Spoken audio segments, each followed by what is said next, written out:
Hello everyone, today we look at political conflict in high medieval German provinces for our series about in-depth medieval Germany and or at least still introductorily to however such important topics that are a bit difficult to discuss overall, chiefly because of the general fragmentation of Germany during these times, regardless of the peak also of their national monarchy in the 12th century, and underscoring some of the most characteristic features of this Central European country that is quite unique given the general premises, the international of their international role of the, for example, the elective crown, and really a process of political coalescence that in the 13th century will eventually fail to yield a unified kingdom in a internal monarchic direction, the protagonists of the land being princes, many of whom had themselves attempted to, in fact, to become king in the process. So it's going to be a bit of brainstorming, but also some sort of very specific local references to the various powers, seigneuries, cities, churches, because this is essentially the blood and soul of medieval Germany. Besides, it's not difficult to discern from all the general background that we have summarily described now, but as you know, on Schwerpunkt you can find literally hundreds of videos about how the traditional German aristocratic preoccupations with war and inheritance as a way naturally to hopefully gain power in the process, profoundly shaped the political system of the various Länder. So when we look at the German provinces, we know that they had historically developed from backgrounds that basically predated any concept of proper German kingdom, and that had remained even after the establishment of the Eastern Frankish one, in fact, substantially autonomous from one another, at times separated even by this major forest, for example, still covered great part of the country. Germany begins to be properly cleared, deforested, and sort of implanted with some more proper Western Frankish style feudalism only from the second half of the 12th century.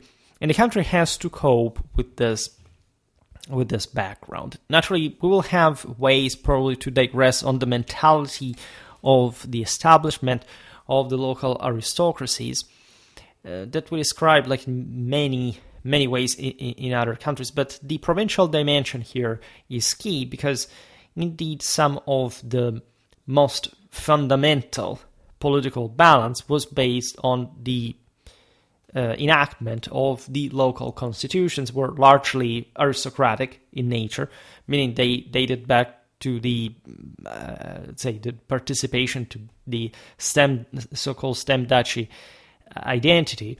But as a matter of fact, were more like the noblemen of the land saying, okay, here we rule, and we don't want too much interference from the above and from in fact other provincial realities, including not just the German ones, the monarchy that lorded above them, but also neighboring polities, foreign peoples.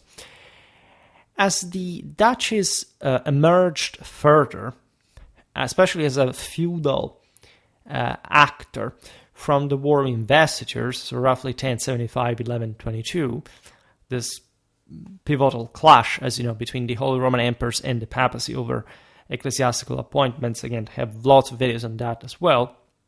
Saxony, notoriously enough, in opposition to the Franconian monarchy, emerged as likely the strongest among these stem duchies. It's somehow difficult to quantitatively and objectively measure such powers because at large the German stem duchies were, say, not all endowed with the same power, but the scale was similar.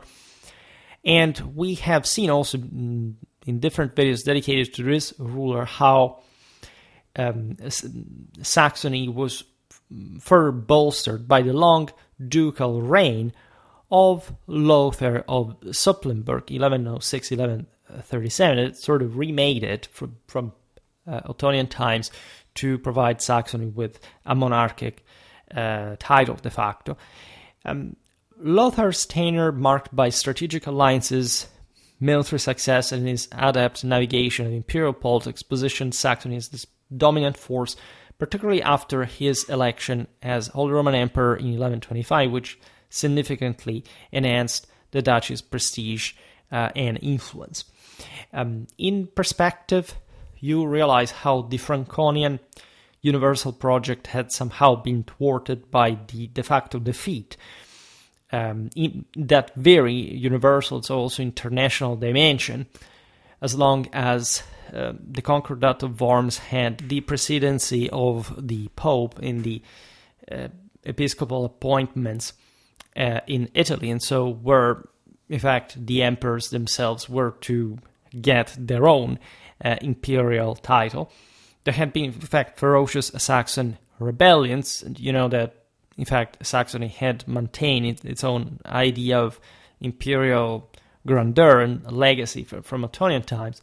But indeed, Saxony was not, in the moment, the more favored of the various duchies in a long-term perspective, meaning that, again, you can definitely get, here there is nothing predetermined, but indeed, northern Germany was less developed than the south. There were arguably more chances for sort of especially external expansion. This is obvious in as much as the Ostsiedlung would prove the literal extension of Germany, ethno-territorially meant through various colonizations, resettlement, and so on, and conquest, straightforward invasions. But in the moment, indeed, there was some, that we are again in the 12th century, mostly in the first half, we're still witnessing a very primitive context where the stem duchies were properly affirming, also through this monarchic direction, when acquired, some sort of more definitive provincial centrality, right?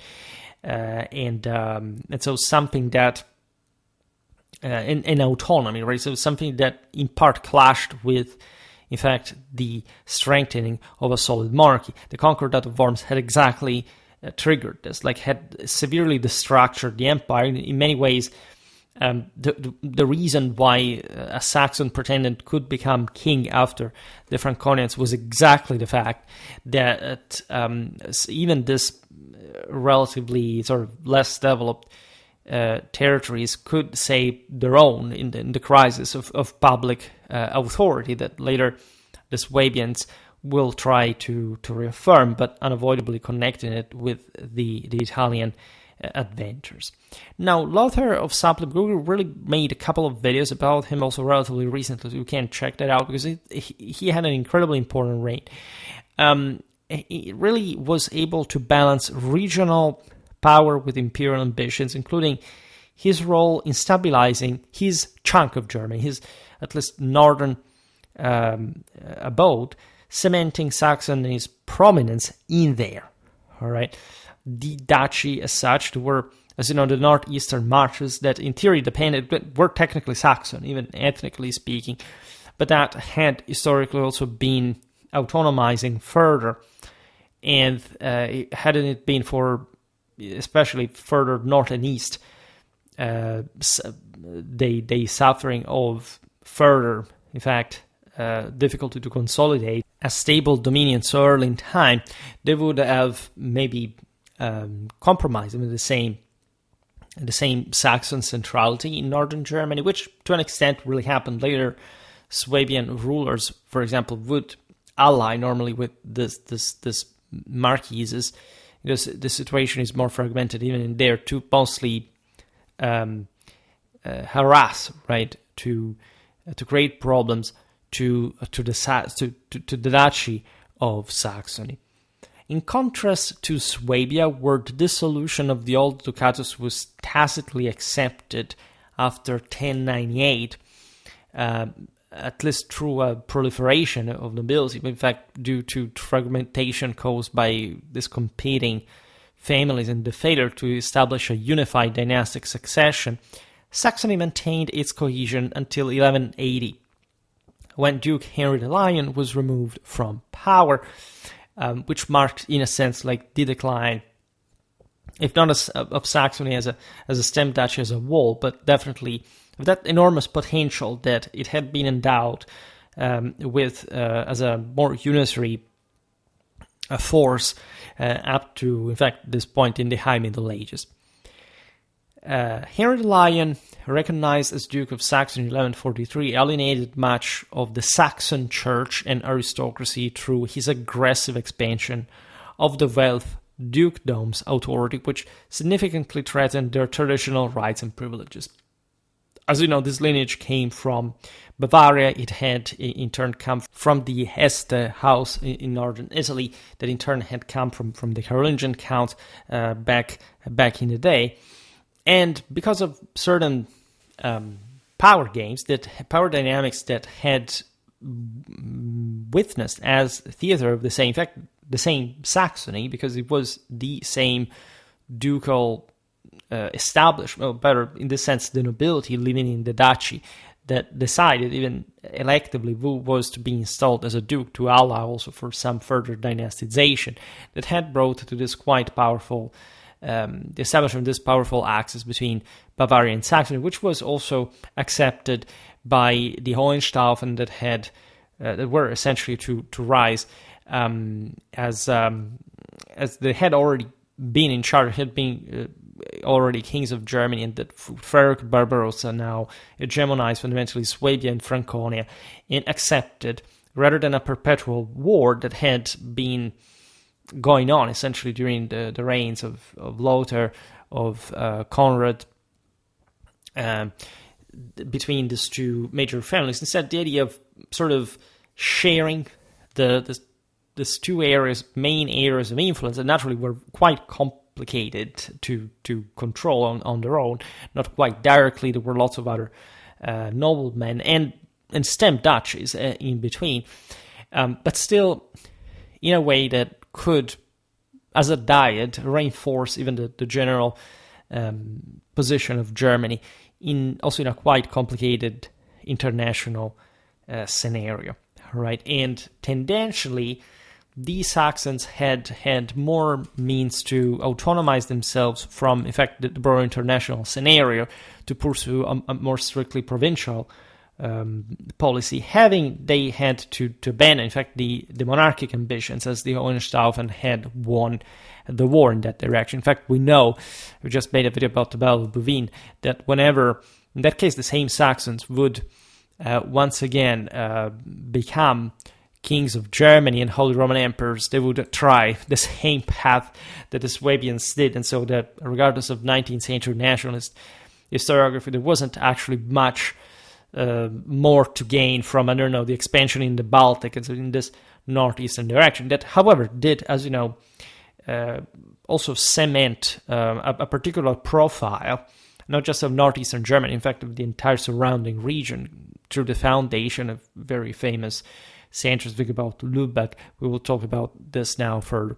Alienating the land of the Saxon church was also considered, at least it was done in, today we don't have the time to digress in its details, like that's something that, if anything, a duke in his own land could do, but that's not something, for example, that Henry the Lion could do, in the Rhineland, where he tried to expand there. And in fact, the much debated contrast between him and Frederick Barbarossa, they were cousins, that would bring eventually to Henry's defeat, exile, and confiscation of all but his allodial possessions, stem mostly from this overstepping out of this area of influence, and especially the harassment of the Rhineland bishops that were incredibly powerful And if anything, we have already discussed this in some video, but it's only getting into this more local history bit by bit that we will better get. Naturally, a major chapter on Schwerpunkt at some point will be the relations between Frederick Barbarossa and Henry the Lion, right? The same was, however, carried out against the same Saxon lay aristocracy through an aggressive expansion of the Welf dukedom's authority by Henry that significantly threatened the layman traditional rights and privileges. And this was part of a policy of centralization, power concentration, at least, that is exactly what, by scale, say this stem duchies were avoiding when the king was involved, but that the local rulers were doing with the local aristocracy in the same identical way. And from, say, the bottom up succeeding, at least, because that's the sort of, in fact, most basic form of consolidation. So never confuse, let's say, what was actually going on. Now, Henry's policies, including heavy tributes, territorial consolidation, and the marginalization of local lords, created, obviously, widespread resentment, as evidenced by complaints recorded in the Annales Stedterburgenses. It would, however, clash against the more sort of advancing forms of feudal control, again, largely imported from the more updated Western Francia, and allow, in fact, this local dukes to gain an ever greater force. In fact, there is properly a passage from duchy to dukedom even, right? So something that will, in fact, historically transcend together with the same stem duchies as something ideally conceived as a tribal ethnic base into some feudal dynastic one that, in fact, will expand outside of the stem duchies as well.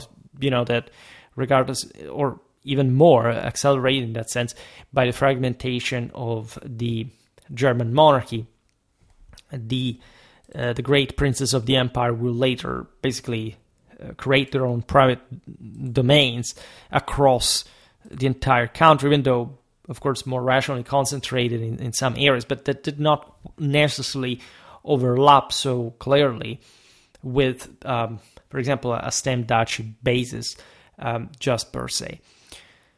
Emperor Frederick Barbarossa, striving to maintain imperial unity amidst growing regional tensions, initially attempted to reconcile the Saxons with Henry the Lion through diplomatic efforts.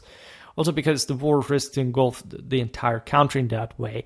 You have the Diet of Bamberg in 1168, where the emperor sought to mediate disputes. However, by the late 1170s, the Saxon elites, supported by powerful ecclesiastical leaders like the Archbishop Wichmann of Magdeburg, were determined to secure Henry's removal, indicting him as an unjust lord and a breaker of the peace, which was a very powerful term as far as provincial pacification measures and means were entailed. Like, because the local constitutions contemplated, this was true also for the same empire, the same German kingdom as a whole, that a Landfried was essentially to be called in case of emergency to restore order in case of, civil war, of some specific perturbation like a crime, some assassination. These feudal feuds that were really that common.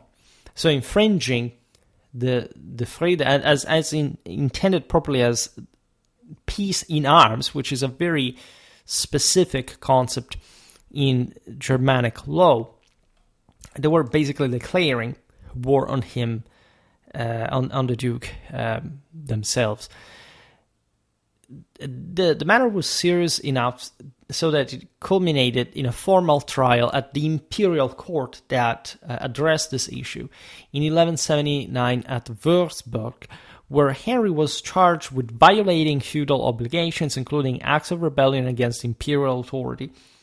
the emperor, reluctantly conceding to political pressures from both secular and ecclesiastical lords, agreed to Henry's downfall, and the latter was deposed, in fact, in 1180. The Saxon ducal title was then conferred upon Bernard of Anhalt. There was an Ascanian magnate. The Ascanians were ruling essentially the Margravate of Brandenburg at the time. They were essentially the third most important family out there, especially in northern Germany. I have to say the Swabians and the Welfen. And given, as we explained before, the Saxon, kin blood of the two evolving feudal circumscriptions, because again, the Saxony was an ethnic duchy, whereas Brandenburg was a feudal creation, a margravate. And I made videos, by the way, about all these polities per se, so if you're interested, you can check the original series out as such. And, of course, Bernard of Anhalt was quite powerful in order to take on this role, but not as dangerous, of course, as Henry the Lion had been. It, as you know, had quite strong royal international connections with England. There's all the story there, and again, today we can't simply digress this, but it tells you how powerful the House of Welfen had become at that point. And Bernard of Anhalt affirmed the Wallenstedt claim, tracing back to 1106, which had been strengthened by their consistent loyalty to the Hohenstaufen emperors, as we were recalling before. A new dukedom, remember the difference between duchy and dukedom is in this sense. The duchy is the original stem duchy with specific borders, and the dukedom is what pertains properly to this newly rising ducal authorities that were bestowed also by the emperors. I made specifically a video as far as Frederick Barbarossa's reign that dealt with Thuringia, with Swabia, his native Swabia as well. And the dukedom of Westphalia, that, as you know, is historically Saxony as well, was established in the process for the archbishops of Cologne, reflecting the growing influence of those who had been sort of quite alarmed also by the late Saxon expansion, reflecting the growing influence of ecclesiastical lords in regional governance and their role as counterweights to secular power. A couple of months ago, I made a video about the Rhenish ecclesiastical principalities and electors of the empire, so you can look at them. I also made a video about Cologne some years ago. Now we'll come back on it at some point soon. Now, in all this, you understand the Welf house was deeply undermined in the process, but it was also permitted by imperial authority to retain its allodial inheritances. You know what the allodium is? I described this in my videos about the seigneurial system. It's basically a part of properly considered personal possessions in a feudal context that nobody can alienate, right? And if I start digressing on the sort of traditional and juridical implications of this, we will never end the video, but basically there was a political thermometer who, other than just properly a legal recognition of what constituted an allodium, that when infringed on, basically the entire country would have risen up against whoever tried to do that, because it was basically the safeguard of the same nobiliar elite status, right? This personal private estates that in any case could not be touched because they were technically not received in fief, but they belonged to the family, and they were tolerated even in the theory of the king literally owns everything, that since Clovis was actually how the system ideally would have worked, except, in fact, especially in a country like Germany, it was traumatically privatized in a way that, in fact, even aborted the national monarch. Now, in this, we count among these allodial inheritances maintained by the House of Welf and Brunswick and Lüneburg. That's also where Otto of Brunswick later, just banally, came from as a name and as a new ruler of Germany, along with, of course, also substantial territory in central Saxony, effectively creating a third Saxon dukedom in all this, though it was not officially recognized until the imperial grant of 1235 under Emperor Frederick II. In its consequences, the feuds surrounding Henry the Lion mirrored the War of Investitures in their politically disruptive impact, meaning that, as we explained, the same feudalization of the ecclesiastical investitures in Germany had brought, because the church had consistently backed, historically in any country, the development of a solid sort of public authority, like with the siding with the monarchy, etc. In the moment in which the public authority was undermined, in a sense, the same church was privatized, and this complicated the picture further because there wasn't simply, an episcopal power not infiltrated by privatistic dynamics could cleanly support another sort of uninfiltrated public authority of sort. And this had fragmented traditional power structures. Like literally, when you realize that the Eastern Frankish kingdom could theoretically develop into a fully fledged national monarchy like France or England, but that basically investiture controversy broke the reins to that process. That, of course, in Germany was a bit more complicated compared to Western Europe, but that was fundamentally underway. You also realize so much about medieval Germany, especially about high medieval Germany, and how and why, for example, the partition of Germany between, say, spheres of influence and this different feudalistic mechanisms would in turn also undermine the possibility of a further public consolidation down the line, right? So it's as if the Germans were at this point in terms of state building were, I don't know, the Carpathians had been in the 10th century. And so it really renders the idea of how all this would deeply reshape first of all, fostering new territorial divisions, but in this sense, probably giving another form to the Holy Roman Empire's political and territorial landscape. Now, despite a century marked by internal violence, the Saxons' relentless energy persisted, driving their resumed conquest of the vast, sparsely populated Slav lands east of the river Elbe.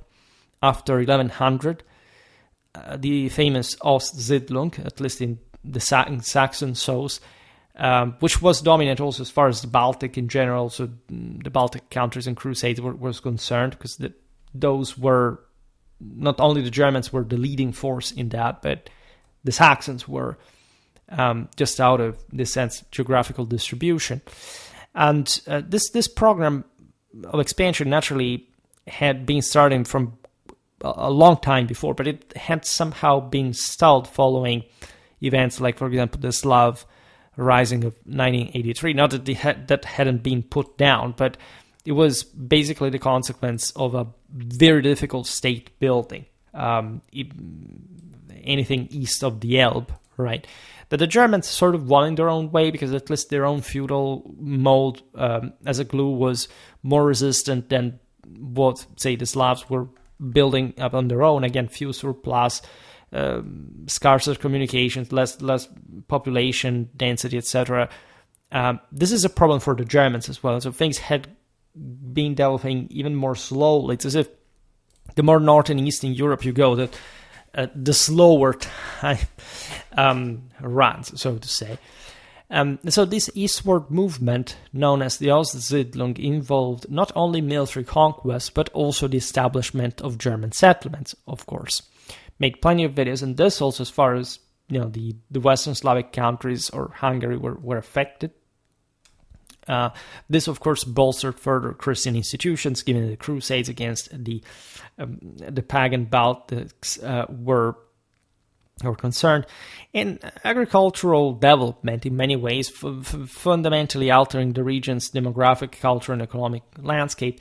The Germans were really bringing civilization to those lands, and they were Germans. So this speaks volumes of like what kind of level of civilization we're talking, even east of the Elbe, given that the Germans were not themselves the most updated in Europe at that point. But it was a relentless sort of and very solid and pervasive mechanism. We've seen it also in other parts, for example, in southeast Germany, mostly towards the Slavic world, also partly the Magyar one, that would significantly expand or re-expand the Germanic boundaries towards the east historically.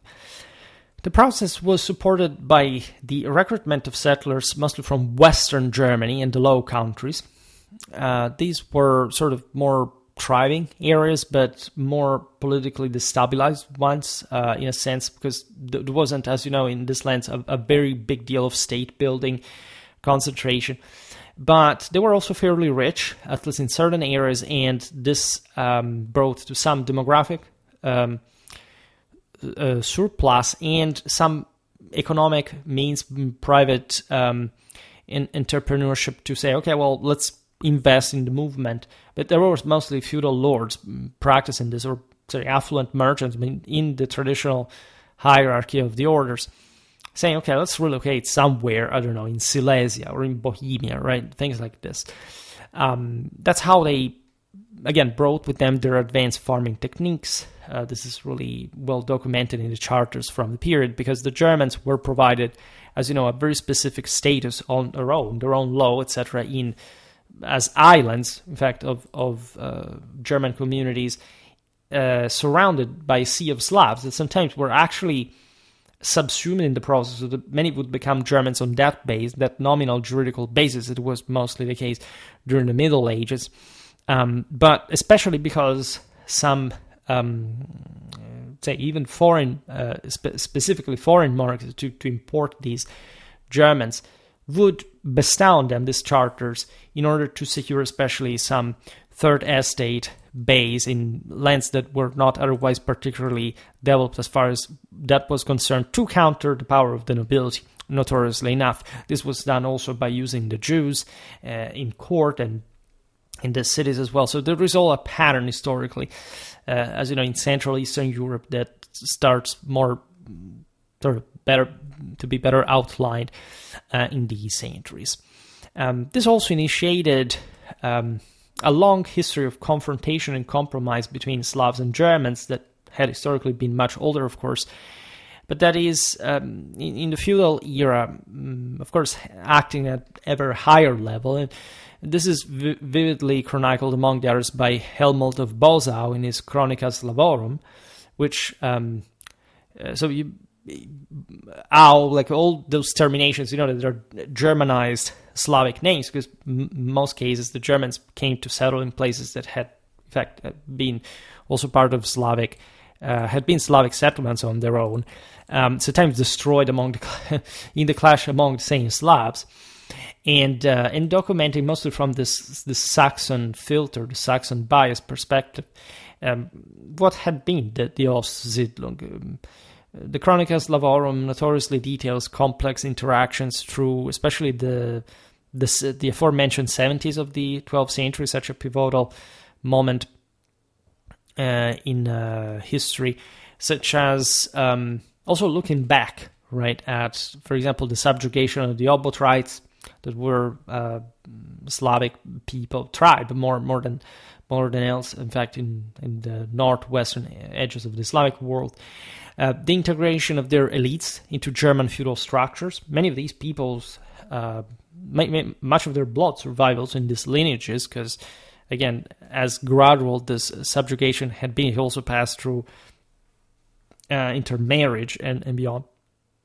In fact, we have a huge deal of sort of eminently Germanized Slavic clans, very important one that were even up to very late in times, I don't know, second, third in importance to their local lands in places like Bohemia. Think about the Wittigonen that will become the Rosenberg, right? So we're not talking just like some ancestral connection with some obscure Saxon count. No, here we're talking also something that was taking on an ever more sort of hierarchical officiality and formality in at that point, the Holy Roman Empire. Politically, this expansion solidified three major territorial entities under Saxon dynasties. The County of Holstein. I made a video also about these, at least for the early period of Holstein history. We'll have to continue that. This county developed across the lower Elbe, notoriously enough, since 1110 under the Schwerpunkt dynasty, which leveraged its strategic position to control Baltic trade routes. The Margravate of Brandenburg, we already encountered, was the most important, the biggest, established by Albert the Bear. Quite a name there. And don't think like the Berserker thing was connected with those ideals. Between 1134 and 1170, based on the Saxon Altmark and the Slav Principality of Brandenburg, acquired in 1150 through a combination of diplomacy and force, and further south the Mark of Meissen. I made a video about this too, recognized by Conrad the Great, 1123-56, the first of the new line of the Wettin Margraves. This is, in fact, yet another incredibly important house that will also survive further later, among the most important, say, at the times of the Habsburgs, of the Luxembourgs, of the Hohenzollern, and that had promoted urban development and ecclesiastical foundations, of course, to stabilize the region. That was mostly the pattern, passing from this essentially tribal realities pre-existing to the German conquest to, in fact, the feudal installation, the evangelization from this Eastern Frankish background. Now, these developments, underpinned by systematic colonization and Christianization efforts, transformed Saxony's political structure by the beginning of the 13th century, rendering it in some ways almost unrecognizable from the era of the Billung dukes, right? The Mark of Billung. We'll have to make a video about these. This we haven't covered yet, but were the ancestral establishment of this in this northeastern colonization, this marchers' land. The colonial achievements, including the founding of cities like Lübeck, or just mentioned it before, under, by the way, Henry the Lion, and the establishment of new bishoprics partially compensated for the internal political collapse, creating a new economic and administrative framework. Besides, the Saxons had arrived up to Götaland, basically, to assert their own German authority. So it's really a pervasive Baltic dimension that we're looking at, because really the Saxon merchants dominated the local traffics. As in both Lotharingias, the churches of Saxony were significant political rivals to the secular dynasties, often wielding substantial influence through their control of land and spiritual authority. Bremen, Hildesheim, and Alberstadt opposed the Dukes of Brunswick. Consider when Otto IV was excommunicated later, these were all communities could make really heavy leverage on the stability of ducal, and in that sense, monarchic imperial power. Magdeburg clashed with the Margraves of Brandenburg in the same way. Some of these, Bremen, Hamburg, etc., Magdeburg as well, had historically been the cornerstones of this northeastern sector evangelization, right, properly for projecting the towards the Christianization of the Baltic. So they were really endowed with a great spiritual prestige, political leverage. At this point, they're connected with the papacy and beyond. These conflicts, including, for example, the one of Osnabrück contending with the counts of Tecklenburg, were exacerbated by the church's role as mediators in imperial politics, but mostly domestic. In fact, the German lay princes' affairs had turned to be as seen in the support of bishops for the anti-Welf coalition in the 70s of the 12th century. At that point, the church backed the emperor in such settlement in Westphalia. This ecclesiastical-secular rivalry was equally pronounced in the Franconian heart of Germany, where the abbots of Fulda rivaled with the landgraves of Thuringia, often engaging in legal disputes over territorial rights. The bishops of Würzburg competed with the counts of Henneberg, there is a Franconian context as well, in areas that, as you understand, are also varied in terms of local political power concentration. Actually, these were even more affected by local feuds, exactly because there wasn't much of some hegemonic force. But we've seen also in the video about from duchy to dukedom, the same Swabia, for example, in the moment in which their duke was not just king of Germany, but a Holy Roman Emperor, they had their own things to say regarding, which kind of land of the duchy he would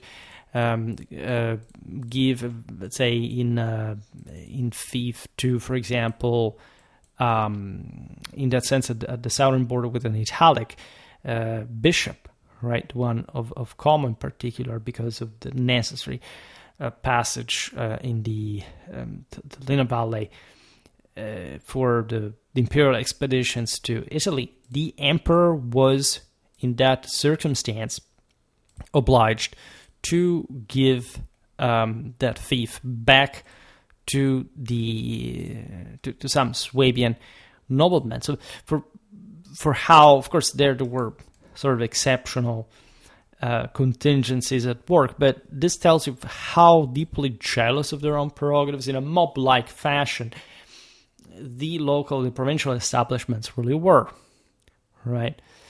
In the case, for example, of Würzburg bishops competing with the counts of Henneberg, you realize that the latter were seeking to expand their influence through castle building simply into the episcopal lands. Then you have not too far away the burgraves of Nuremberg challenging, there are quite unique also feudal reality. We will, if anything, make a video about them at some point. Challenge the bishops of Bamberg over control of key trade routes, right, connecting to Bavaria, the two, say, western, eastern Franconia, Thuringia, and so on. The Rhenish sees of Franconia, Speyer, Worms, and Mainz also faced encroachments. Regardless of their prestige, that Speyer had been endowed with a splendid church by the same Franconians. This place had become the mausoleum of all the great German rulers. Later, also the same Rudolf of Habsburg would be buried there. Worms was also such a central Rhenish see. Mainz was literally the most important of the episcopal electorates, and even these faced, in fact, encroachments from rising lay princes, notably the Counts Palatine of the Rhine and the Counts of Nassau. I made a video about the latter phenomenon, like the infringement in these areas, how these various houses were exploiting basically every single opportunity to augment their dynastic power. They would leverage their proximity to imperial centers and their roles as imperial officials, by the way, to expand their influence. Naturally, this in context where, as we were saying before, public authority was in turn deteriorating and somehow giving way to this kind of practice of selling properly imperial rights for aggrandizing also the private bases of the same royal houses that had, especially since the 13th century, began to act literally as just other princes of the empire rather than trying to prop up a state that did not work in Germany anymore. If we can't even assume there had been something like a state. We've also seen in other videos, especially about episcopal history, how this encroachment could proceed through the acquisition of ecclesiastical advocacies, since bishops could not communicate death penalty. They needed at least a lay authority they could enforce that. And so this for the most important crimes in the lands, including these encroachments, were very pressing issues, also some from which like enormous amount of money stemmed from, in terms of, for example, think about confiscation of goods, etc., all the fines imposed. They needed to appoint an advocate that would basically behave, especially in Germany, as just a sort of protector or of a lord that was providing with force to protect the bishopric, but also sort of getting something in exchange. And there are made entire videos about bishop-counts feuds in Germany. In Bavaria, there are beautiful examples. In fact, in this province, in southeastern Germany, the 12th century similarly witnessed the disintegration of the old ducatus. This is also more notorious. Bavaria had historically become, during especially the consolidation of what we intend to, like as the Holy Roman Empire, an enormous territory that in fact had in some places nothing really to do with the Bavarian ethnic background. It encompassed basically almost like the entire central eastern Alpine arc. It spread further in the east. It even included most of northeastern Italy. And this was indeed just a nominal districtuation that, however, also the nominal holders of the Bavarian ducal title would enormously benefit from. I made multiple videos talking about, for example, the same Austria, Styria, Carinthia. We will talk about Tyrol, right?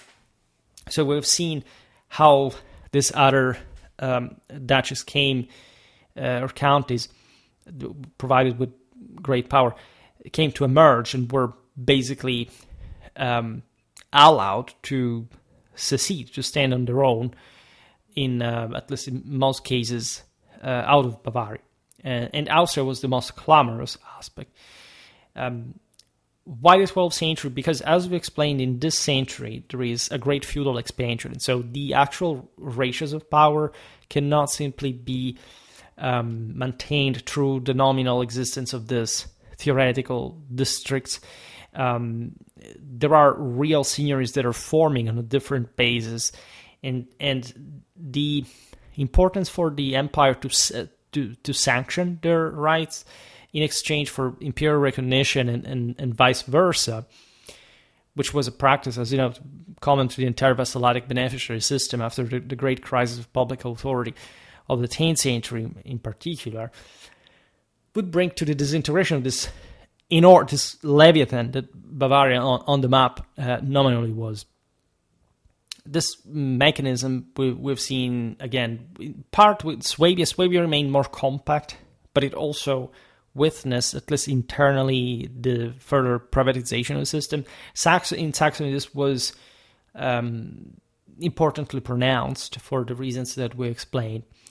Now, Welf IV was restored to the Bavarian Duchy in 1096, but the claim of his descendants was undermined by Conrad III's appointment of the Austrian margraves as rival Bavarian dukes from 1139, reflecting at that point the Hohenstaufen dynasty's efforts to counter Welf power through strategic appointments, basically cutting in half what was also, in theory, where the Bavarians could put their hands on in a geographical sense. This political stalemate was resolved by Frederick Barbarossa in the 50s of the same century through a pragmatic division of rights formalized at the 1156 Diet of Regensburg, that was also the old capital of the Eastern Frankish kingdom. Thus, Henry the Lion was confirmed as Duke of Bavaria. However, Henry Jasomer Gott was established as the independent Duke of Austria, so there was now what had been Bavaria, now another duchy, just at the same level in the feudal hierarchy with the one of Bavaria, through notoriously the Privilegium Minus, which elevated Austria to a duchy.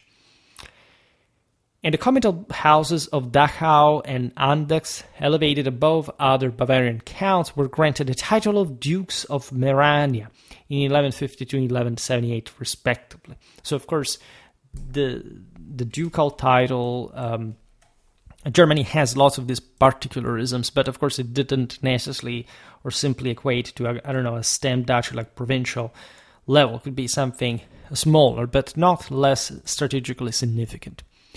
Merania, a colonial district on the Adriatic Sea claimed by the empire, served as a nominal title, with the dukes' real power rooted in their comital inheritances in Bavaria's heartland, particularly in the Inn and Isar valleys.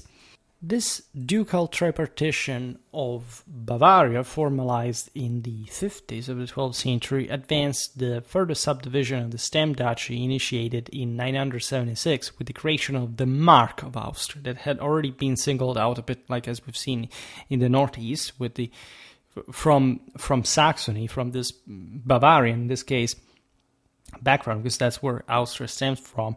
As a marked territory, as a militarized frontier. Also made a video about Austrian warfare during this time, which is sort of relatively, unspecific, meaning that more or less Germany functioned the same way. But considering that this would become what we know as Austria, or at least, its core from this feudal background, I think that is also interesting to observe.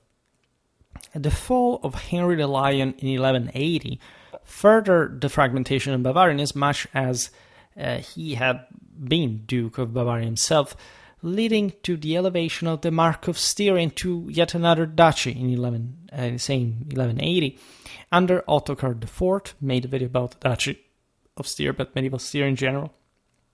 This consolidated regional power dynamics and aligned Styria with the Hohenstaufen interests, because, by the way, the Babenberg dynasty of Austria would rise to an unprecedented level of wealth power.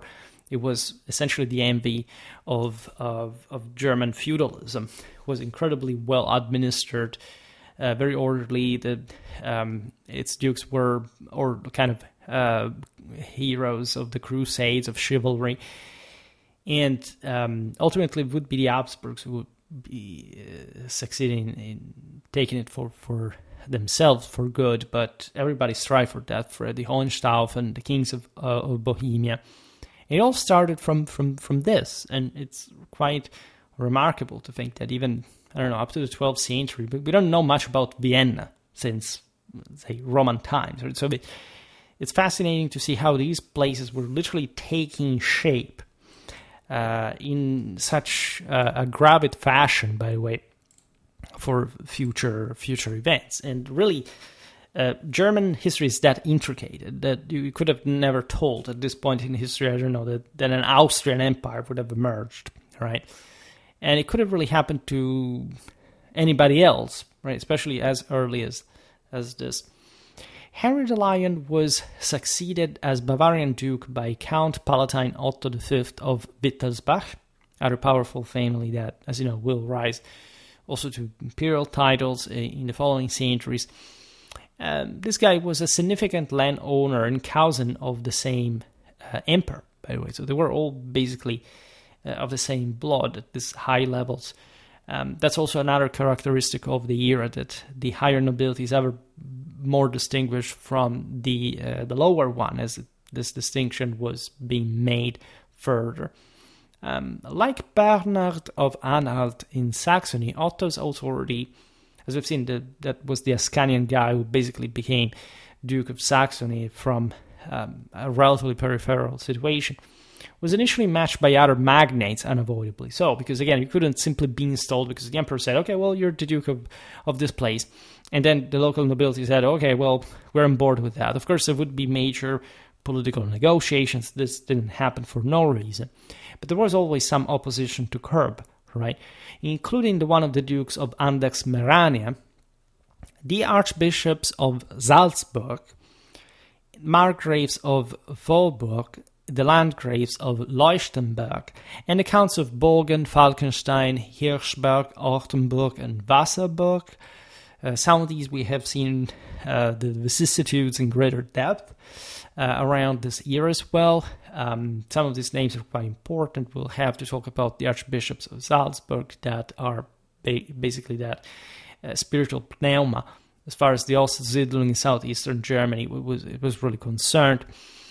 Now, despite his capabilities, Otto V of Wittelsbach was not highly regarded by Bavarian magnates, who viewed him as a peer rather than a superior, as it had been drawn from their ranks, so to say.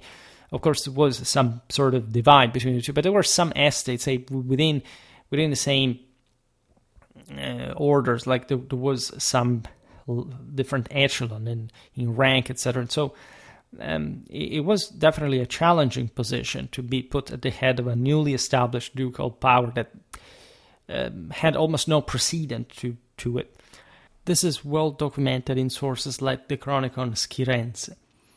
The Wittelsbachs, however, pursued strategic marriages, acquiring the Faubourg, for example, in 1204, Bogen in 1242, Wasserburg in 1247, and Ostenburg in 1248.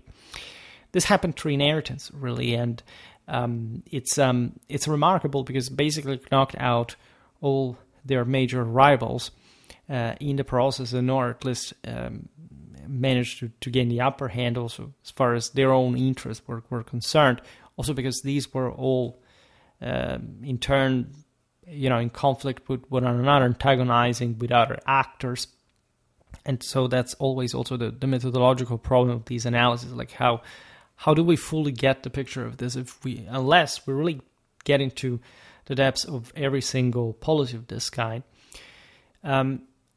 This is how the Wittelsbachs, by the way, significantly expanded their territorial base in just a few generations from their appointment to Dukes of Bavaria. They also employed feuds, of course, usurping jurisdictions from the See of Salzburg, and this pattern of lay princes abusing essentially the ecclesiastical powers, especially in times of monarchic and imperial instability, is always there. This is particularly the case for the Wittelsbachs after the 1208 ban on the Andechs family following their implication in the murder of King Philip of Swabia, which allowed them to seize nearly all the Falkenstein estates after 1248 due to their weakened position. I made a video about the assassination of Philip of Swabia, the rise of Otto of Brunswick, and you realize that basically the killer was reached in southern Germany and massacred by the Ministeriales. Otto, by the way, had nothing to do with that. Philip was killed for just like a personal beef.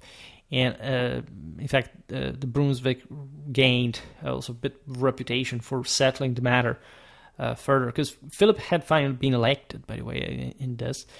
And in this general disruption with basically a weakened Swabian house, the Saxon king mostly dealing with other issues. Not that he wasn't interested in what was happening in Bavaria, but in general, there were the ways to cement further the Wittelsbach's power. Because what do you do, by the way? Do you go at war with anyone who's usurping rights in Germany? That's not how you can maintain a kingdom in that sense. Also because in part that's also what you've been doing yourself in order to get there, to get the crown in the first place. So it's a pretty dark reality. But it's also very spot on. We describe German history in particular. In fact, in all this, the Wittelsbachs further acquired crown lands proper. This is typical especially of the Great Interregnum. Basically, say one thing, it's serious enough, right, to take over church lands, right? But when you realize that the same crown lands, probably the public domain, is being parceled devoured among by the various princes, you realize that it's a pretty bad situation. In fact, the Wittelsbachs do this themselves after the execution of Conradin in 1268. It was his own relative. We made a video about the Battle of Tagliacozzo, and we have seen also what kind of interconnections existed. His mother was a Wittelsbach, and in that sense, the fact that the inheritance of of Conradin was therefore now free to take. The Wittelsbachs profited from this as well, but still taking over what was technically public land because, of course, of the association with House of Swabia, of whom Conradin was the last male heir, right? And so consider this because, especially, regardless of marriage ties, the violent option was always on the table, but it was also, frankly, the most profitable in certain circumstances, regardless of moral implications. If it was between you and somebody else taking that, well, you were into it, especially with practically a non-existent royal authority capable of mediating over these usurpations. The Wittelsbachs secured control over numerous Bavarian monasteries, advocacies, and jurisdictions, which was allowed by, again, this lack of general authority. The church feels compelled to get a protector of some kind, and so many of the centers, of course, were there had been a peak of feudal, say, power in places like Fulda that were told to being able to levy like 20,000 fighters. But of course, these monasteries, the churches were in general vulnerable, and so at that point, they say, okay, well, let's be protected by this duke that is already pretty powerful. This is the case of, for example, the Irschberg Landgericht in 1305, so also relatively late in time. This tells you also how gradual this entire path really was, with all the worst things happening all around. Major battles. In all this, there was the whole issue with Austria, with the Habsburgs settled there, the Wittelsbachs trying to avoid that. And so, again, so the Wittelsbachs' strategic acquisition of ecclesiastical advocacies, such as those of Tegernsee and Benedict Boyard, further enhanced their influence over church revenues and appointments, so adding to their riches and power. Through these dynastic and territorial strategies, rather than reliance on the traditional ducatus, as you understand, the Wittelsbachs became a formidable power. They modernized the duchy's peacekeeping role by issuing the Landfriede of 1244, with a comprehensive legal code of nearly 100 chapters that regulated disputes, standardized weights and measures, and strengthened ducal authority, drawing on early imperial models like the 1235 Mainz Landfriede. As we've seen, the Landfrieden had been a bit like this gold standard for the pacification of the land, quite literally. And of course, the mentality, the culture here is that these lords are the guys that, first of all, yes, protect the local customs, the local communities, but can issue that order, can enact that pacification themselves. This tells you also how, by the way, the Duchy of Bavaria was, for the times, here we're looking at essentially already the first half of the 13th century, that, as we've seen, is the moment in which the Wittelsbachs are acquiring, in fact, not surprisingly, all those inheritances. So they have to regulate them, they have to sort of standardize them, uniform them for the times. Standards that are all very much ad hoc, but still to facilitate their administration. Even before the achievements of Ludwig IV, that, we also made some videos on, we'll come back on that, as established Munich as the most important center of Bavaria, that is a land that still today stands out for its advancement, its wealth, it's amidst some of the richest regions in Europe. So we're really witnessing to an important escalade that you can't compare, for example, with the Habsburgic one in Austria, etc. But it really passes through these steps, right?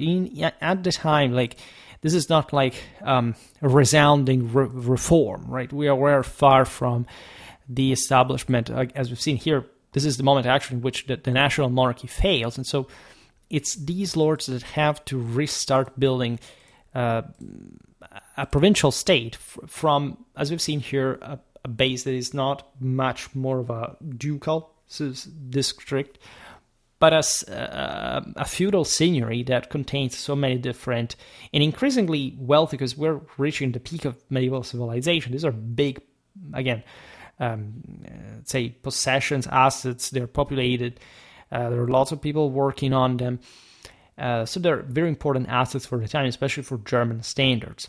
Now, before 1273, which is also basically the rise of Rudolf of Habsburg, Abbot Hermann of Niederaltaich documented approximately 30 dynasties, great and small, whose inheritances the Wittelsbachs had acquired, underscoring their dynastic consolidation.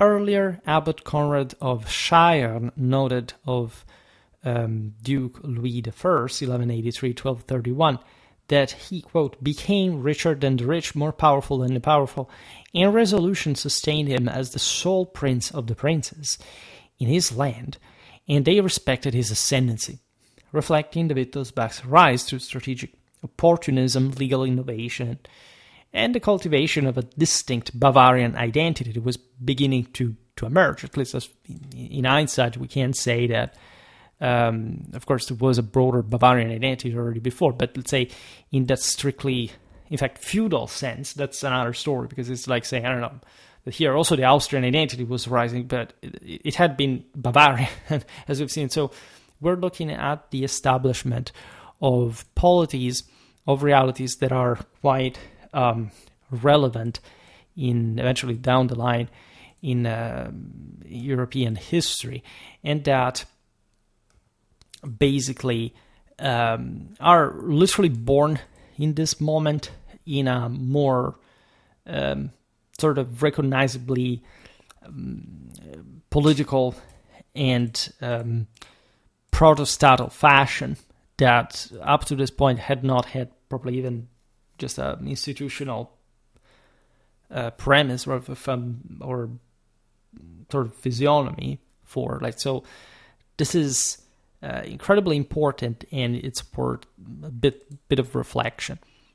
This all may sound anecdotal. If you think about it, why is Schwerpunkt making this video? But aside from the sake of completion and encyclopedical ambitions, this makes you reflect on the stages that civilization goes through. Like, what kind of, say, here we've seen, essentially, it's been important to make this comparison between Saxony and Bavaria, because as we've seen, we could put this on the same level, right? There was a stem duchy of Saxony and one of Bavaria, but they ended up following sort of similar, different ends at the same time, and they passed through an initial capacity to sort of consolidate in the base of the stem duchy, then reaching a peak in the case of Saxony through instead of more feudal compactions, still based on the same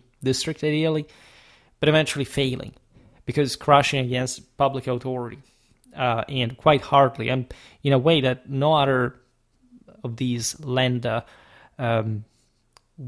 went under, because even when Bavaria was parceled out, it had not developed that level of overall force within.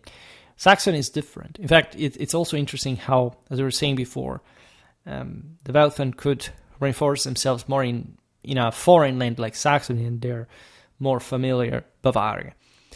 And at the same time, you find at that point a Bavarian power that stems from a dukedom rather than a duchy. The distinction is fundamental, and again, we articulated it better in another video. This passes through the feudalization of Germany, but one that allows, for example, for the skyrocketing, through non-obvious, by the way, mechanism, dynamics, of this underdogs, because it's not like, for example, the Ascanians is from Magdeburg, from Brandenburg to Saxony, are able to quite do the same thing, right? The Wittelsbachs instead arrive to the contemporary era as at the head of a Bavarian state that has also secured an important privilege, has witnessed because there wouldn't be other Saxon emperors, right, after Otto IV.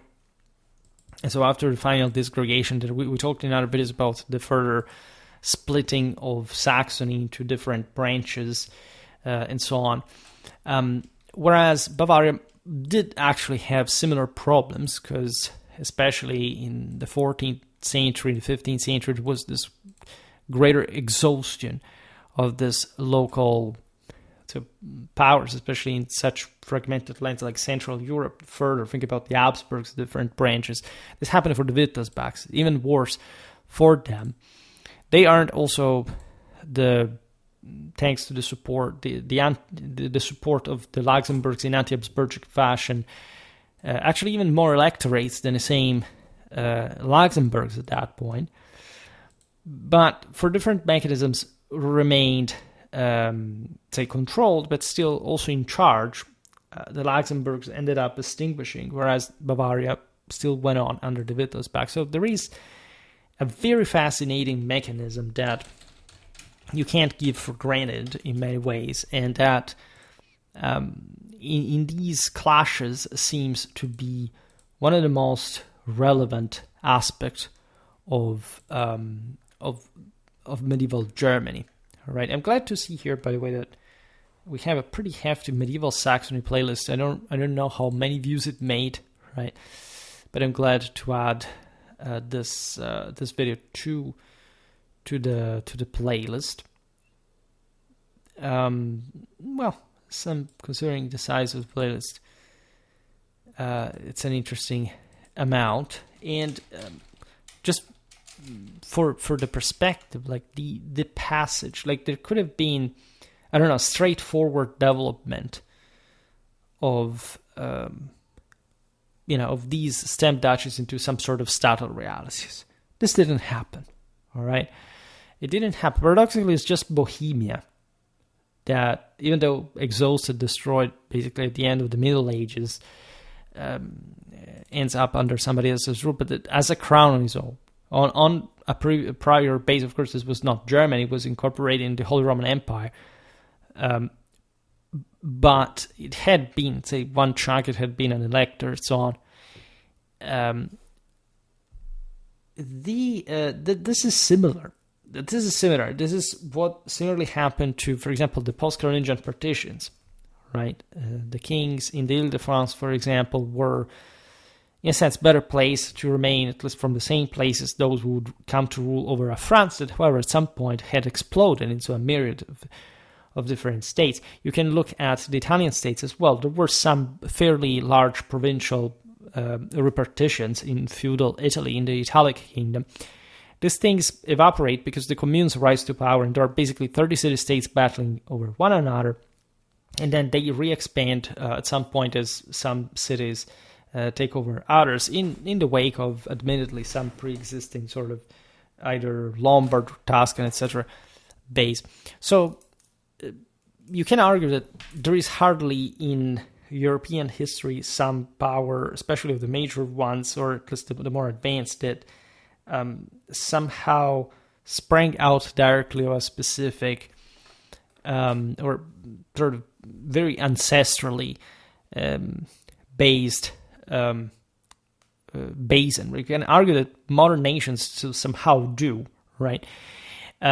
Which is even more paradoxical. But the only country that I can think of having a real continuity, blending from different bulks before, was England. At least if we consider, the 9th to 10th century as a sort of more foundational, cohesive moment, like what eventually was England, without too many internal repartitions, would remain that.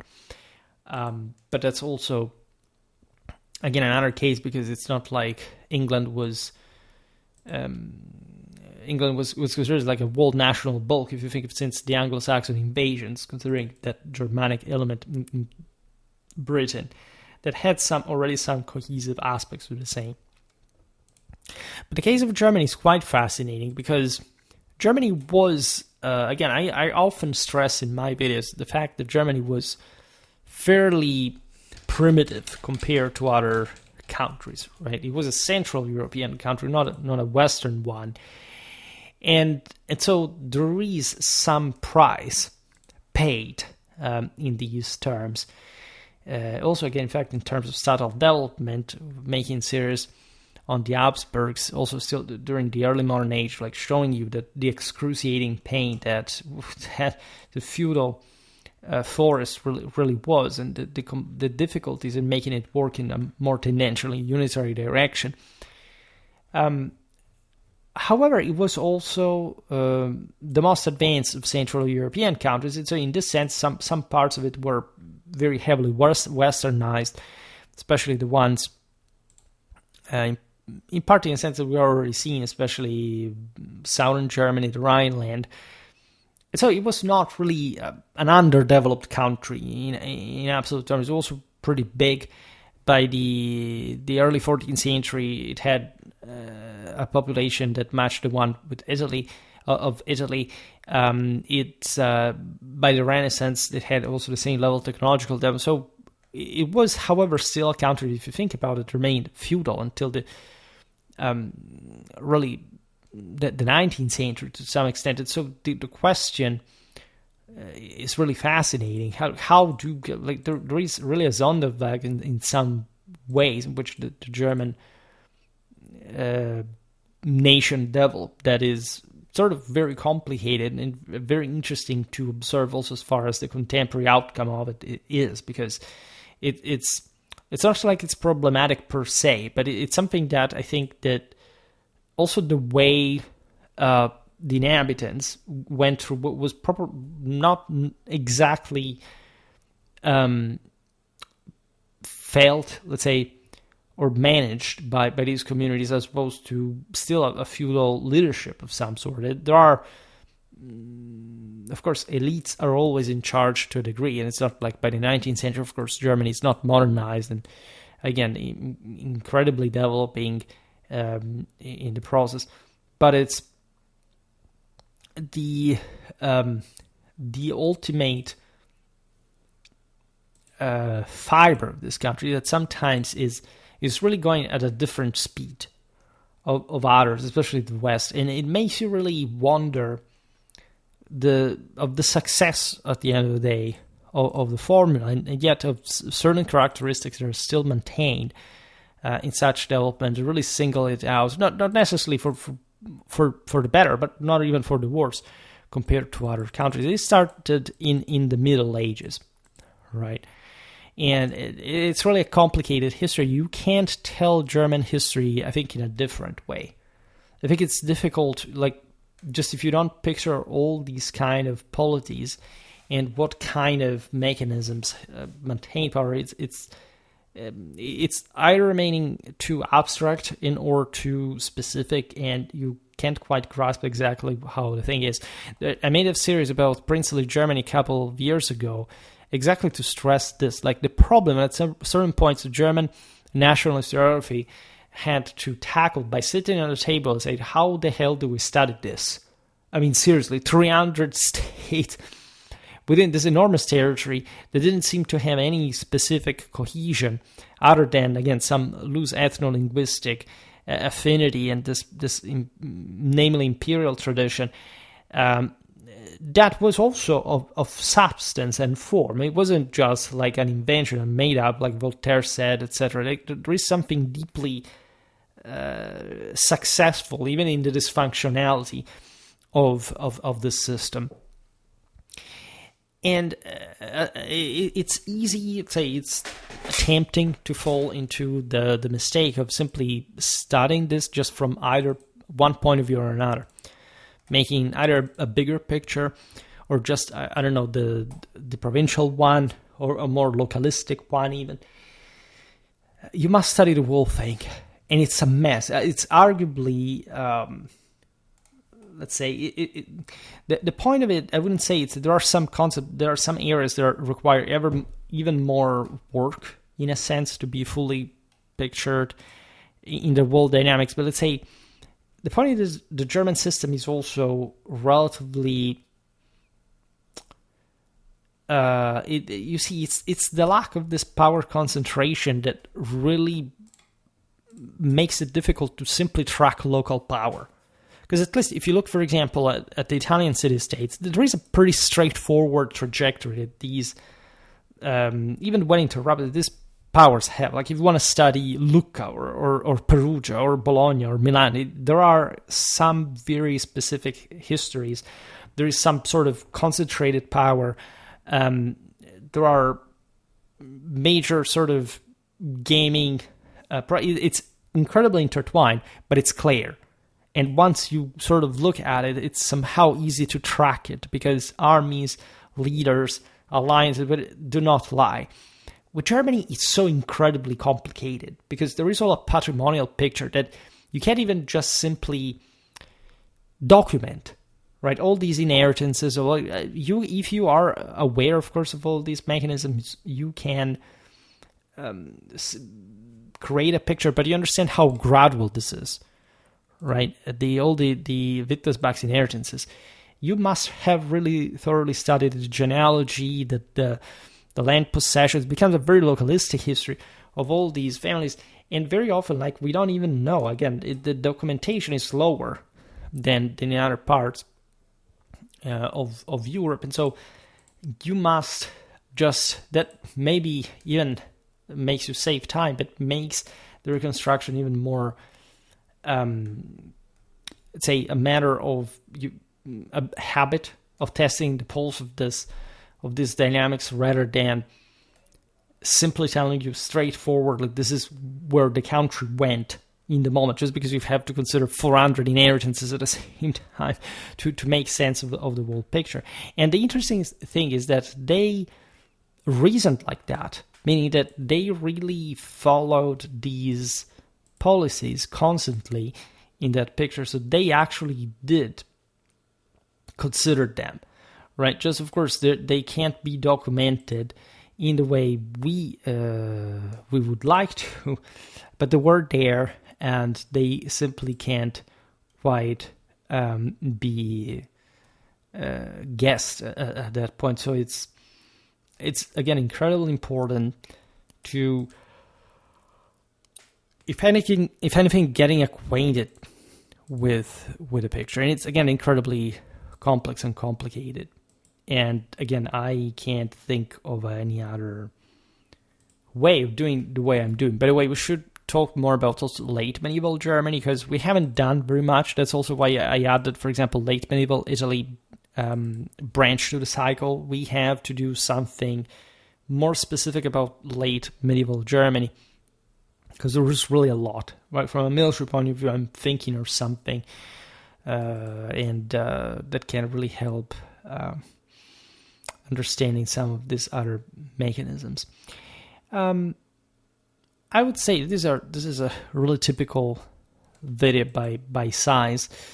I would stop it here for today. I just hope that you enjoyed this video. If you did, please share it. Otherwise, leave a like or subscribe to my channel if you're interested in my upcoming content. As always, I thank you heartily for listening to me. I wish you a nice time and see you next time.